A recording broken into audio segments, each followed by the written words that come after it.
سلامونه. شاید تاسې خامخا داسې جملې به اورېدلې وي چې مین ورب یا د اصلي فعل سره do راغلی وي. مثلا I do work hard. ګوره دلته work اصلي فعل دی خو do ورسره راغلی دی. I do work hard. She did go to school. He does help me. They did participate. نو دا did یا do یا does ولې د اصلي فعل سره راغلی دی؟ دا څه شی دی؟ د درس په ادامه کې به زده کړو.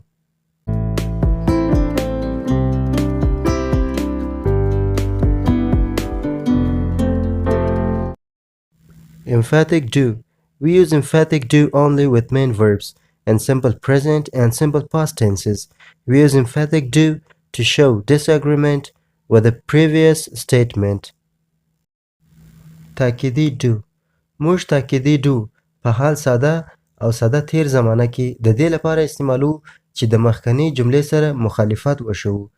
په simple present tense یا ساده حال زمانه کې د do د مثبت ضمایرو سره او does د singular pronouns سره استعمالیږي او په simple past tense کې د did په شکل باندې استعمالیږي.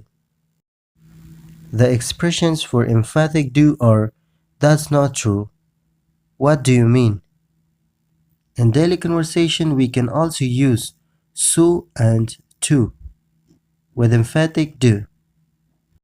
د تاکیدي do سره موږ what do you mean ستا څه مقصد دی یا ته څه وایه او همدارنګه that's not true دا صحیح نه دی یا دا خبره صحیح نه دی اصطلاحات هم استعمالولی سو او همدارنګه so او to هم د تاکیدي do سره موږ استعمالولی سو. اوس راځو مثالونو ته چې ستاسې سر باندې خلاص شي. لکه څرنګه چې مخکې موږ وویل چې emphatic do موږ یوازې په simple present tense او simple past tense کې استعمالو. په simple present tense کې د منفي ضمایرو یا he she it او احمد او د اسم سره does او د plural pronouns یا they you we سره موږ do استعمالو او په simple past tense کې د did په شکل استعمالیږي. نو که چیرې یو څوک ماته ووایي you didn't finish the English class تا د انګلیسي صنف نه دی خلاص کړی نو موږ ویل چې emphatic do د دې لپاره استعمالیږي چې موږ د یو چا د جملې یا د خبرې سره مخالفت کوو. نو ماته یو څوک وایي you didn't finish the English class simple past tense دی وایي تا د انګلیسي صنف نه دی خلاص کړی نو کله چې زه د هغه سره مخالفت کوم د هغه په جواب کې وایم موږ ویل چې it's not true او what do you mean اصطلاحات استعمالولی سو. نو زه د په جواب کې وایم کله چې دی ماته وایي you didn't finish the English class زه ورته وایم it's not true I did finished دا خبره نه ده صحیح. نو دلته I did د تاکید لپاره استعمالیږي I did finished ما خلاص کړی دی. بل مثال she does not look young دا پیغله نه ښکاري یا ځوانه نه ښکاري نو دې جملې سره زه مخالفت کوم نو چې مخالفت کوم باید emphatic do استعمال کم یا تاکیدی do. It's not true دا خبره صحیح نه ده. She does look ګوره په دا ځای کې does استعمال شو تاکیدی دی دا. She does look nice and young. The emphatic do is also used to emphasize to the main verb. او همدارنګه emphatic do موږ هغه وخت استعمالو کوم چې موږ غواړو په اصلي فعل باندې تاکید یا ټینګار وکړو. مثلا I do think Chinese is a difficult language to learn. دلته think اصلي فعل یا main verb دی نو په دې خاطر موږ do سره استعمال کړی چې په think باندې ټینګار وکړو. زه داسې فکر کوم یعنی په فکر کولو باندې ټینګار کوم. I do think Chinese is a difficult language to learn. یا هم I do hope she'll be happier in the new house. I do hope زه هیله لرم نو دلته main verb hope دی په دې خاطر do مور سره استعمال کړی چې ټینګار کو یا تاکید کو. I do hope she'll be happier in the new house. زه داسې امید لرم یا هیله لرم چې دا به په نوی کور کې خوشحالتاره وي یا خوشحاله وي. I do believe زه باور لرم نو د believe مو دلته main verb دی do مو په دې خاطر استعمال کړی چې ټینګار وکړو. I do believe زه باور لرم. We've met somewhere before موږ یو د بل سره یو بل ځای ملاقات کړی دی.